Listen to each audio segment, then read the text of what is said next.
Hello everyone, welcome to Fableheim and the final Dev Diary Dev Stream Breakdown for Age of Wonders 4 Rise from Ruin.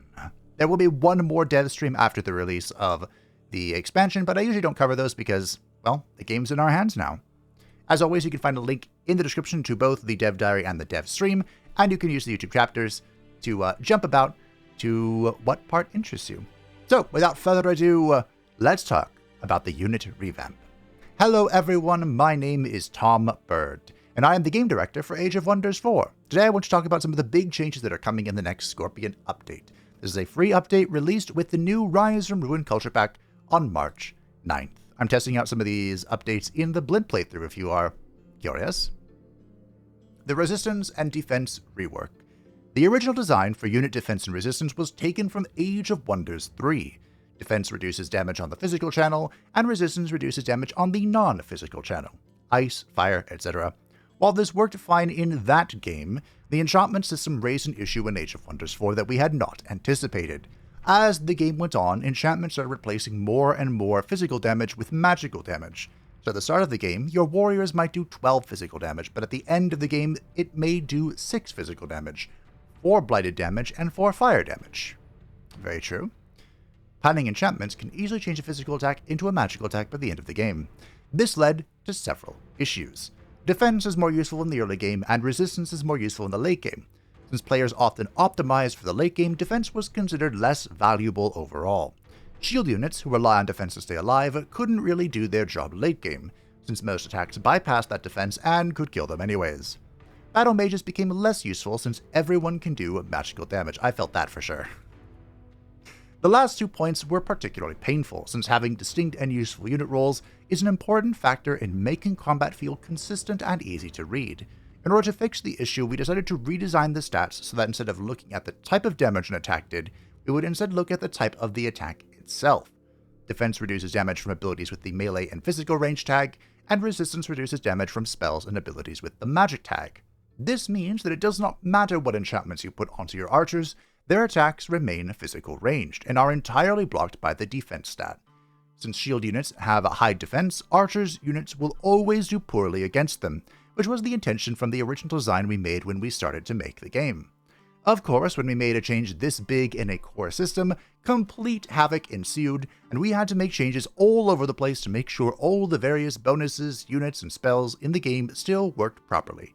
For example, we rebalanced defense and resistance across the board.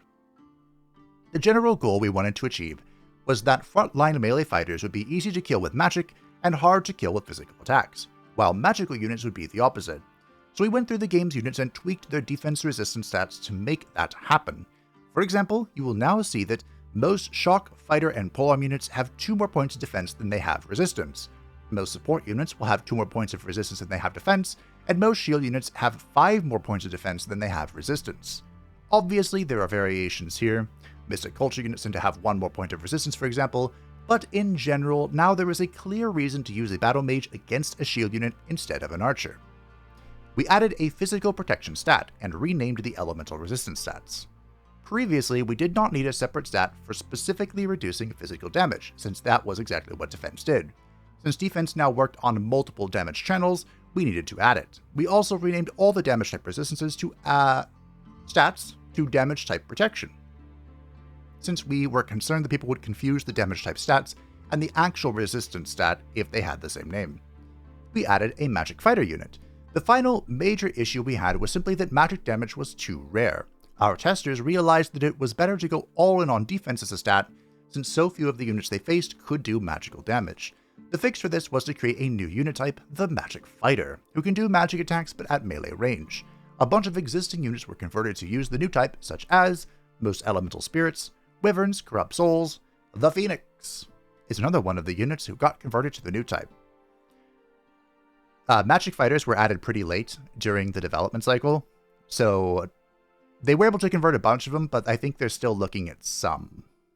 We'll see though. We then discovered that these units were really good at killing frontline units, so we had to nerf them a bit. We also converted dragons to do magic melee attacks, and then had to nerf them a bit after a wounded, unupgraded Bone Dragon managed to one-shot a tier 1 shield unit by doing 818 damage in a single turn. Unfortunately, we didn't have the opportunity to add magical melee attacks to heroes, since that would have involved making large updates to hero skill trees. This means, among other things, that dragon rulers still do non-magical melee attacks, unlike their non-ruler cousins. Aw, rip. Maybe that'll change in like a post-update. They usually do 3 updates to the free updates. Update to the updates. Updateception. But maybe it won't change, who knows. They're also looking at changing the Spellblade. But we'll see. Other things. We also made a ton of minor changes to form traits, enchantments, and abilities to try and get the new system working properly. The end result is something we're quite happy with. Combat feels more tactical with the type of unit you choose to attack with having more relevance, and with most units having more clearly defined uses and weaknesses. I feel like this is true in my playthrough. Unit movement rework. The idea that different units move at different speeds over the world map has been a core feature since the series began. It simply made sense that a mounted unit would move faster than a foot soldier, and the older games were balanced by giving the slower units other advantages such as lower costs and superior stats, or simply by making faster units rare. Age of Wonders 4, however, gives players the ability to choose if certain units are mounted or not, as well as giving the player access to various special mounts that would boost a unit's combat capabilities. This meant that in many cases, mounted units were not only faster than other units, they were flat out better. This led to an issue because the ability to move quickly over the world map is very strong. It's true. You can clear more resource nodes in the same time period, letting you collect more rewards and giving you more resources to spend on making more armies to clear more nodes and get more rewards, and so on. You can move armies back to defend your cities more easily, reducing dangers of invasion. You can invade enemy domains faster, so it's harder for them to respond. The first point especially meant that players would focus entirely on field-only armies of mounted and flying creatures to maximize their early game economies.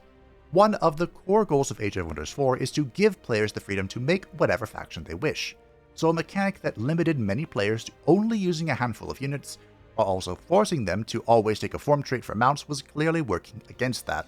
The solution was fairly simple. We would just give all units in the game the same number of movement points on the world map. 40, the same as normal cavalry.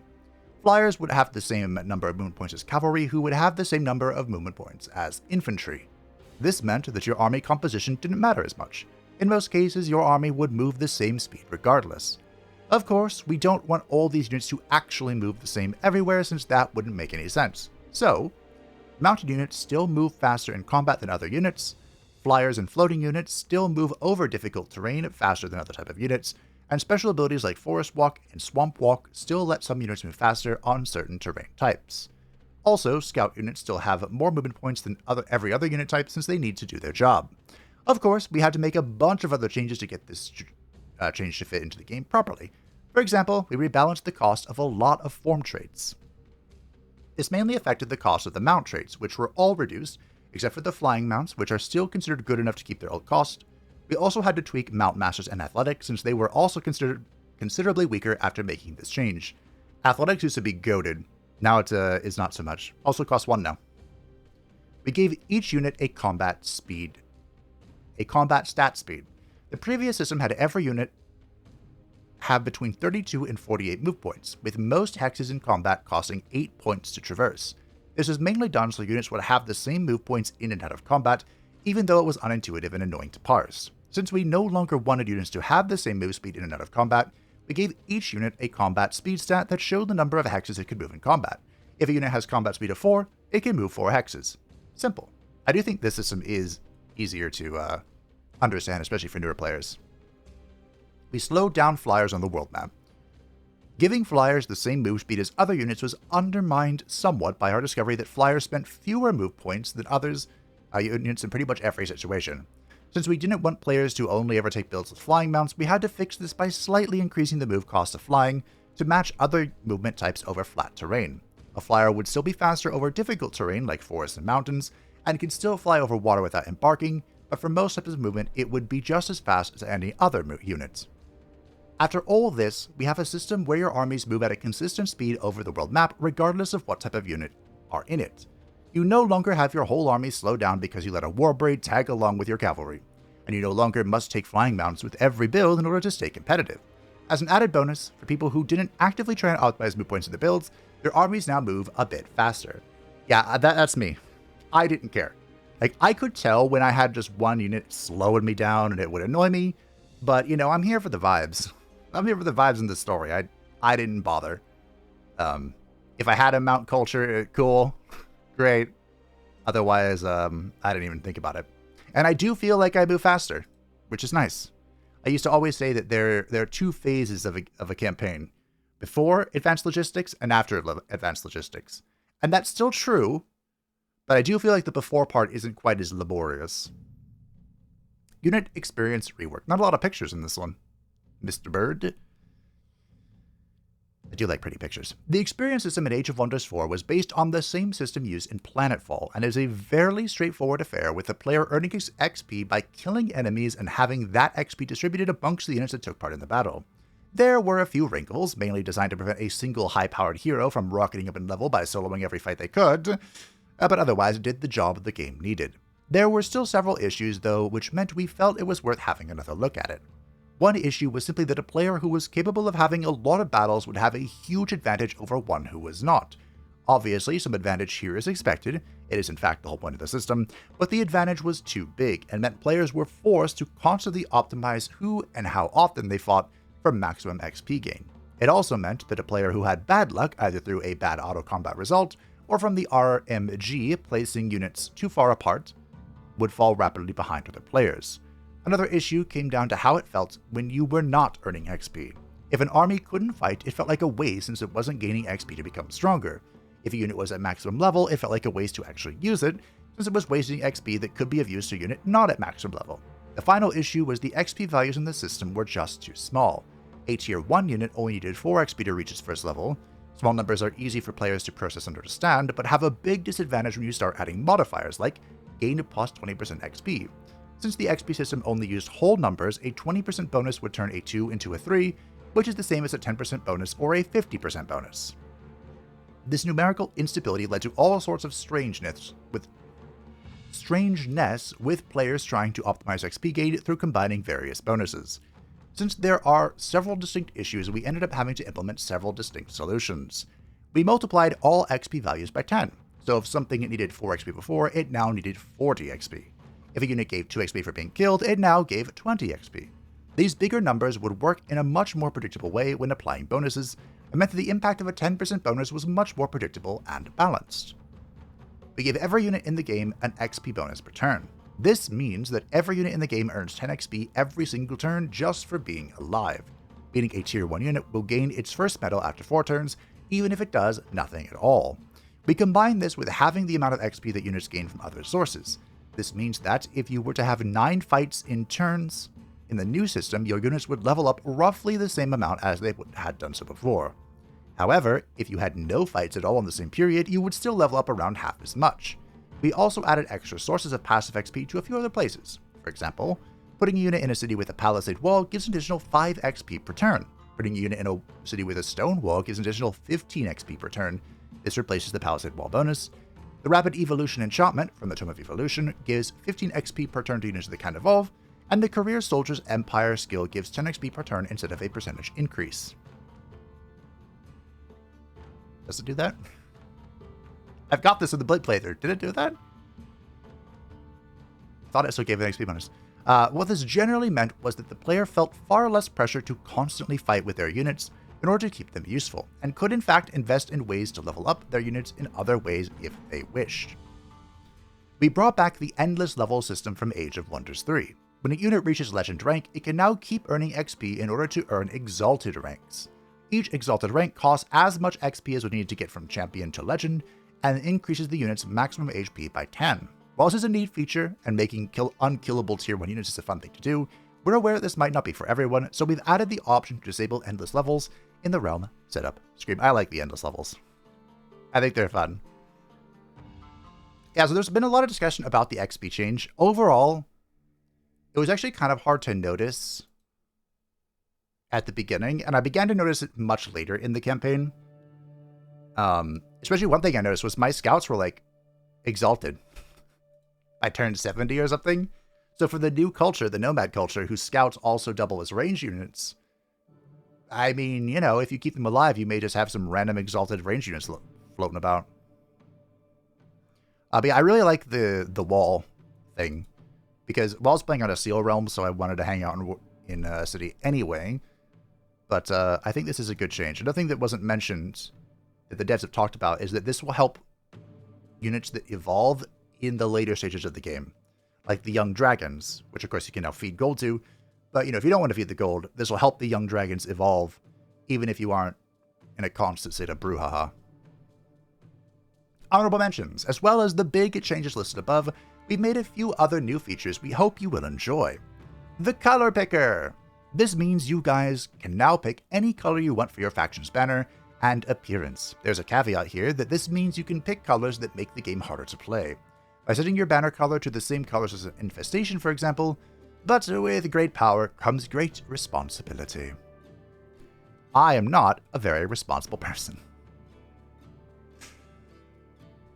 Yeah, the game doesn't check at all. If you, with the color picker here, it doesn't check if you interfere with anything else. Which will actually help me with character creation, because I don't know how many times I've gotten the error of, hey, this faction, or another faction is using this faction's color. Would you like to randomize it or change it? Ugh. Made it easier for cities to annex provinces from other cities. Believe it or not, it was actually already possible for a city to annex provinces from other cities in certain circumstances. However, the UI for this was very unclear, and many people, myself included, did not actually even realize it was possible. To fix this, we've updated the in-game rules for a city to take provinces from vassals, enemy cities, and your own cities. We've done a big pass of the UI to make it clearer which provinces a city can take from another. We've updated the economic view to be more consistent with what improvement pins it displays where. A city can annex provinces from enemy cities if they have been pillaged first. Yes, I did know this is possible. It's just there were so few reasons to do it. And they mentioned that the reason this came to their attention was because the nomad conquerors want to be doing this. They want to be on enemy lines and fighting wait a minute. Can we not take these? You can, but now it's more obvious. They did a great update with the city UIs. Fantastic. Conclusion. I hope you've enjoyed reading about the changes we made, as well as our reasoning behind doing them. These changes will go live on March 9th for all players for free, along with the release of our next DLC, Rise from Ruin. Of course, if you are on Steam, you can test these out right now in the open beta, if you feel like it. And you don't have to wait too much longer for the live version. But yes, that was the unit revamp and big changes with the Scorpion update. This is pretty insightful, but I think we did know most of these already. And now it's time for part 2 of the video. There are actually way more pictures than I thought there would be. I was like, oh, this is the 4th dev stream. We're not going to say anything new. Silly Fabe. Although some of these we have kind of seen, but now we got more in depth. For example, our first picture here is the Irradiant Flare. This is the Great Worm Fated Region event.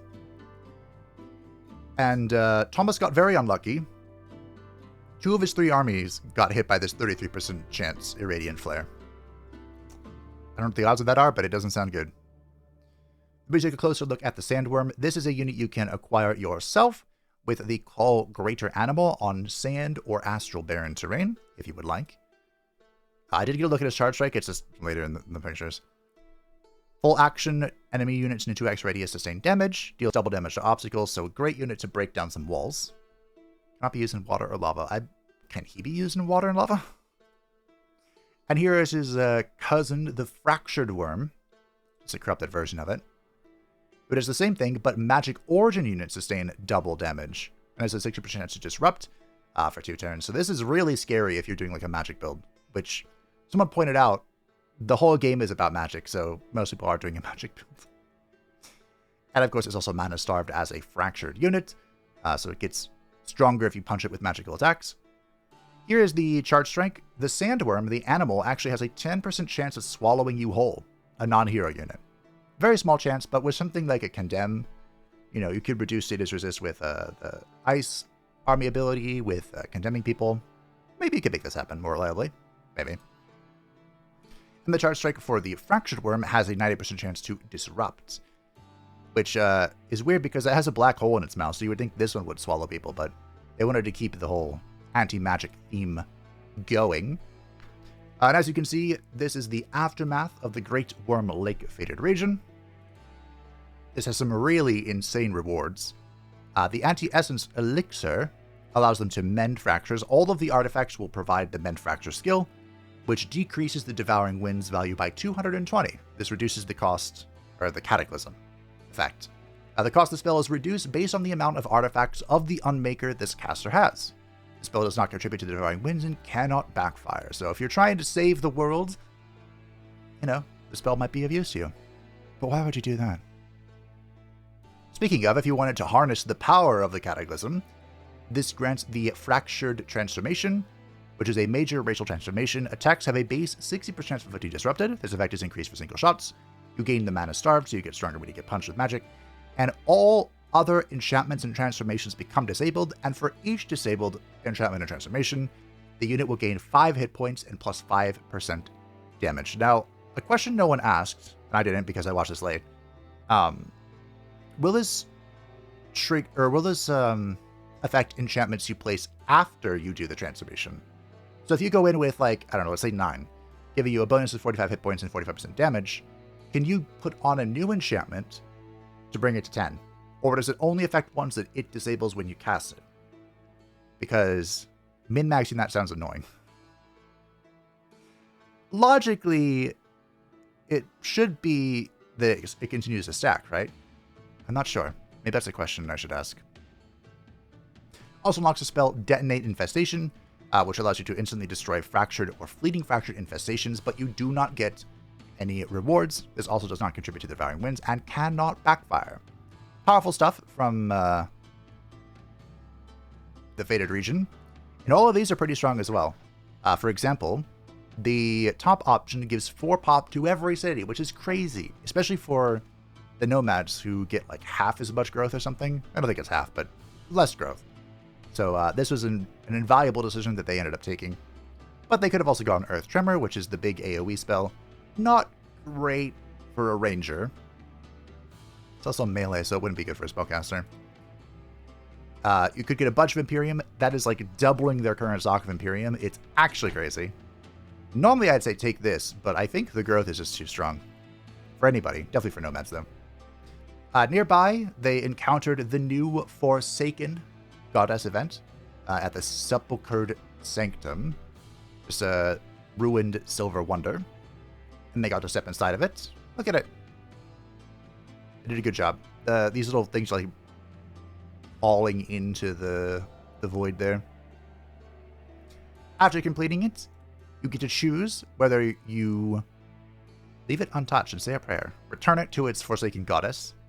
It's not worth that Imperium. You can siphon it, get a little bit of Imperium, get a little bit of knowledge, probably just do that. You can study it for a little bit more knowledge, nothing crazy, well. Or you can, of course, pilfer it for a bit of money. Not crazy rewards, but they did get an item out of it, so who knows. This is the Tier 4 city when it's all packed up. They finally got out of the lava region that was sacking their stability. And here is what it looks like on the unit card. And you can force march the city. I had an idea, and this is confirmed that it will work. There is the society trait Force Skilled Marchers? Skilled Marchers, I think. Which teaches you Force March in the beginning of the game, and it makes it so you don't lose any health when you Force March. Because you can see in this image, the city is damaged. So, and by the way, if the city goes to 0, it dies. They thought, Thomas wasn't sure, but he thought it was immune to being targeted by world spells. But I'm not sure. If it isn't immune to it, if world spells kill it, it will just die. So that's something to be very mindful of. At the Tome of Devastation, I didn't recognize the Flame Volley. Was this in the patch notes and I've just forgotten? But it's a combat spell in a 1-hex radius. Enemy units sustain 16 physical damage and 16 fire damage. Enemy units gain 2 burning for 3 turns, and hexes are set on fire. Seems okay. Here is the Fractured Transformation. They did put it on their culture. I used the number 9 because I'm pretty sure that's how many transformations and enchantments they consume, so the math is already done. I said to remember what it was. And it did backfire, but they gained infinite sensing range, so they could sense the entire map, which is pretty cool. Nice beneficial backfire there. And the battle mages look super cool. Pablo wanted to point it out. They got little void swirlies in their hands. Very neat. And that's 17 damage repeating, which is not bad. And 135 HP on a Pyromancer. Not too shabby. It is a legendary Pyromancer, but still, not too shabby. It pales in comparison to the might of my nature build, but not everyone can be as powerful as Animal Blend. Here they were taking a look at their essences. So, I mean, these are some crazy incomes. Look at this. They did say that nomad cities could get very out of hand. And, well, here it is. Pretty out of hand. It's what, turn 85? I struggled to break 200 gold income for one of my ambitions. They went to the other faded region, the core of contamination, and basically you just dig your way through it until you find the source of the contamination. You continue to dig and dig. You're helping one person who's like, what is my culture's history? Combat spells in this region cost 50% more mana and souls if they have a soul requirement. The source is the Fractured Tower, which is super cool looking. It is a wizard tower, but instead it has stuff we'll see in a second. They did go for the Tome of Dragons, and Thomas called Young Dragon, which is the new way to obtain the Young Dragons. You no longer produce them in a city. You cast a spell to call them. And it's worth noting, I don't know if this is because they were neutral, but previously, Young Obsidian Dragons required you to be very evil or lower, and Young Golden Dragons requires you to be very good or higher. So I'm not sure if the alignment has been removed from the dragons, or what. But you're there. They summoned an Obsidian Dragon. I believe they are neutral at this point. So here's the Fractured Tower. Apparently there's a really cool option here if you have a Dragon Lord as your ruler. They had a Dragon Lord with them, but that wasn't the ruler. So I'm not sure what that's about, but I am very excited. The mana deficiency is a global debuff inside the thing. This unit suffers 10 physical damage at the end of its turn. If no combat spell is cast, when a friendly combat spell is cast, the unit gains lifesteal for 1 turn. The unit or all units. But yeah, it's kind of an interesting paradox where do you want to fire, use a spell and have it backfire? Because they were at 90%, I think, at this stage of the campaign. So, it's probably going to backfire. Or do you want to take a little bit of physical damage? And of course, they had the Siphon. And here's the inside of the tower. They were fighting Fractured Dragons and Evokers and stuff. Fun little slap. And they got the backfire. 90%. They got the backfire, and it triggered a snowstorm. So at the end of the attacker's turn, all non-frostling transformation units suffer 6 frost damage, and 90% base chance of all wet units suffering frozen. Good times. And yeah, everyone gets lifesteal, so I think it's everybody. So your whole army taking 10 physical or backfiring. And there are positive backfires. We saw one earlier, so maybe that's a risk I would take. Just keep doubling down. In the aftermath, this character joins you. This character is completely randomized every single time. So this time it was a frog person who was a warrior, and he was level 16. So not a bad fighter to join the army. But they unlocked the Tear of the Well, Tear or Tear. I think Pablo called it Tear. Which, of course, gives men Fracture, all the artifacts do. And gives them Tear Fracture, which is a combat spell that we'll see in a second. It's really cool. In a 2x radius, you pick a target hex, and then at 2x radius, there's a 60% chance of units becoming disrupted, and after 1 turn, it explodes, dealing 48 physical damage, a chance of inflicting mana drain, and each hex has a 20% chance of creating a mana fracture obstacle, which have draining and spread to adjacent hexes when spells are cast. Also gives you the Irradiant Flare spell, which is a world map spell that deals 15 damage to the army, doubled if cast on an Astral Baron, and for one world map turn, at the start of combat, units in this army have a 60% chance of becoming mana drained, which I believe prevents them from casting any magical abilities. They got a bunch of equipment. I think this is all random equipment, so not really worth highlighting. You can obtain the Disrupting Aura trait by going down to 1 HP. At the start of the turn, adjacent enemy units sustain 8 physical damage and have a 90% chance of becoming disrupted for 2 turns. Again, more of like a defender, warrior, death knight thingy-majiggy. But it is cool. And, you can get a bucket of knowledge. Not a lot of knowledge. Well, it's double their knowledge, but still something. And here is Zamian the Cleaver. They did organize him, adjust him, organize him into a better appearance. But yeah. And here is the Tear Fracture in action. It looked really cool. I'm not sure how like effective this will be because the AI or your enemy gets to move before it explodes. So unless you're like immobilizing them and locking them down, this probably doesn't get too much value. And that is the end of the pretty pictures. So now, of course, it's time for the handy dandy notebook. These are just things that were talked about on stream that I don't really have a picture for, that I thought were worth mentioning, or at least mentioned. They were playing today on hot code. They updated their build to the newer build. Some things were still wonky, but they didn't crash. So you know what? 10 out of 10. Someone asked about a formless form, which no one knew how that would look. But maybe. There are no fail saves against everyone slurping up the map with multiple nomads. Someone was asking like what happens if every player is a nomad and then there's like no resources left. It's kind of intentional. So, beat everyone else to it. Or restore the nodes with a bunch of mana. Diplomacy and naval rework? Someday. Someday. Maybe. I mean, not maybe. Apparently, it's planned someday, eventually. Adult dragons may or may not cost too much. Someone said that they cost like 3 times a tier 4 unit. They're meant to be pricey. But Thomas wasn't sure if they're meant to be that pricey. If that is how expensive they are. There are currently no plans to allow players to start with major transformations. Because they wanted that to kind of be like, the apex of your campaign story. There is a mod that lets you do it. But there's no plans to allow it to be official.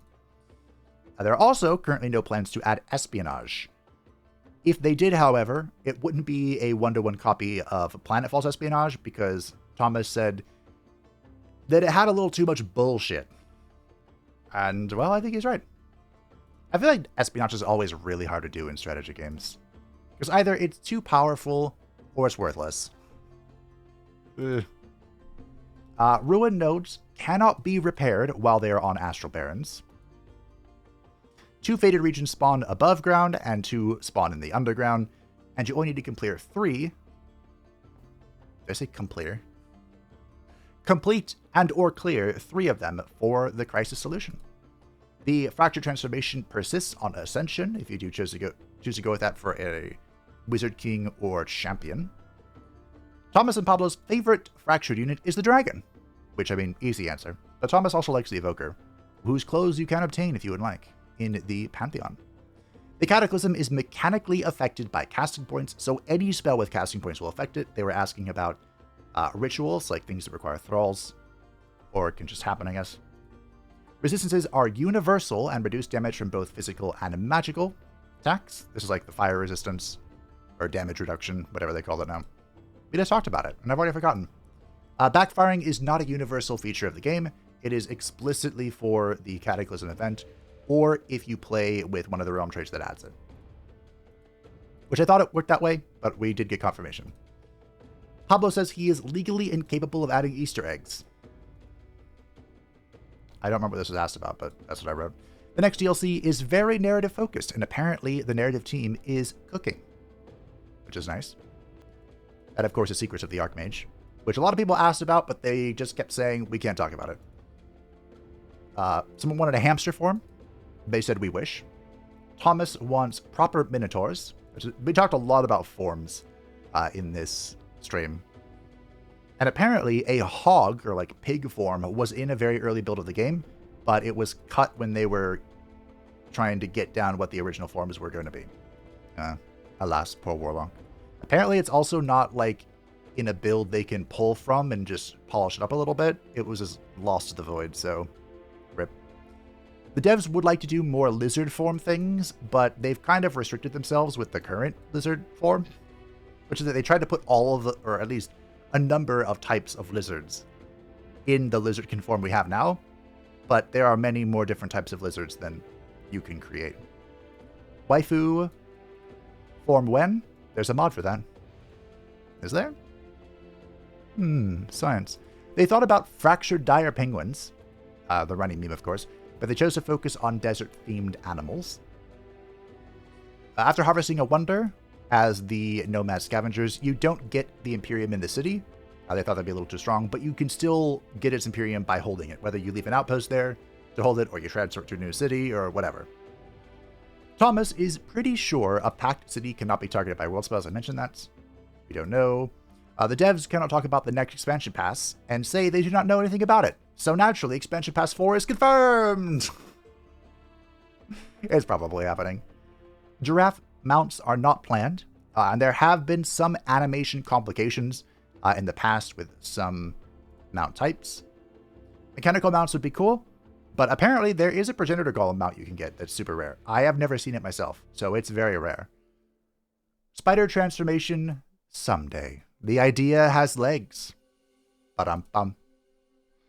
Thomas said he wouldn't like to do it, but he knows there are people who would. Nomads overharvesting nodes before the Cataclysm ruins them was just something that came together nicely and wasn't exactly planned. When they were making the Nomads and the Cataclysm, they wanted the Nomads to have a reason to like pack up and run thematically, but the fact that the Cataclysm ruins nodes when it hits just kind of was a happy coincidence, you know? Pablo would love to do Gothic and horror folklore-based expansions, and Thomas would love to do more industrial vibes. I love them both. I'll take them all. Squid-like forms are not on Pablo's radar, and he thinks it would be difficult to deliver something that everyone would like from it. He was thinking of, like, the Mind Flayers. Like, was that what you were looking for, or something else? So I wasn't sure about that. Sexy Bat Mommy was requested, and Thomas responded only with base. Great. The Fated Regions are designed to be completed by mid-game. These ones, unlike Merida's, which was more like a late-game design. But the idea with this was that you would complete the Cataclysm mid-game to then use the cool Cataclysm, Fated Region rewards. Or threaten a victory. Because other rulers get grievances against you once you've completed 2 artifacts. Because once you get the 3rd and you do the Crisis Solution, you can just immediately win the game. The options are you can just win the game, you can protect the artifacts and, like, keep going, and then get a bunch of bonuses, or you can mend the Cataclysm. I think you lose the artifacts, and you get a bunch of rewards, and that's, like, the good guy thing to do. So, naturally, the Fated Regions have been very challenging and rewarding to create, and Pablo would love to make more, but of course it just depends. The tower has a unique triangular interaction. We talked about that. Rulers get grievances against you. It is statistically likely that the Reavers will be saved from themselves. More questions. I think every single stream had a question about a Reaver rework. And the answer was always the same. It's on radar. We'd love to do it. And finally, my last handy-dandy note. One day, we will get new Tier 5 tomes. Pablo said it. It's official. I want more Tier 5 tomes. I really do. But the Tier 5 tomes are like the apex of unaffinity. So, I'm not sure how they would do it, honestly. Unless they tried to create like a Tier 5 tome for each nature of the affinity. Because, they've stuck like Frost and morale debuffing and undead all under the umbrella of Shadow. So maybe they could make different Tier 5 tomes to try and explore each of those facets. But not everyone would get 3. I don't know. I think it'd be hard to do. Or maybe I think the obvious one is just do Tier 5 dual affinities. Like, what is the apex of Shadow and Astral? I don't know. But anyway, that, my friends, was the final Dev Diary Dev Stream breakdown for Age of Wonders 4 Rise from Ruin. There is a poll going on the channel right now to determine the first full playthrough from Rise from Ruin, and I will see you on March 9th when the game releases. Thanks for watching. I do hope you enjoyed this and all of the Dev Diary Dev Stream breakdown. Thank you to patrons and the channel members who support the channel. I greatly appreciate you, and I'll see you on March 9th.